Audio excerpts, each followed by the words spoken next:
కొత్తగా పెళ్ళైన కుర్రవాడికి పట్టపగల తొందర పండగుంది ముందర. నేను పెళ్ళైతే వేసుకున్నా కానీ నీకు వంట వచ్చా? కాదండి. నా ఎండ కప్పు ముఖం చూస్తే ముందే తెలిసింది అని మాట వరుసగా అడిగిన. కనీసం మా గ్యాస్ అని అంట పెట్టరా పో లైటర్ తో. అంటే పెట్టుడా మా ఊరినే అంటే పెట్టి వచ్చిందని ఈ గ్యాస్ లెక్కనే దగ్గు అనిపిస్తే చూడు ఇప్పుడు.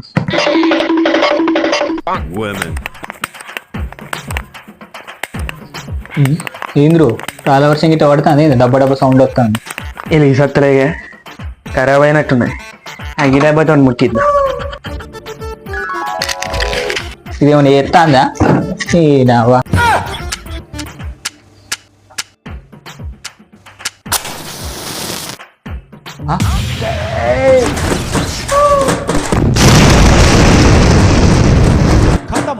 Bye bye tata good bye गया।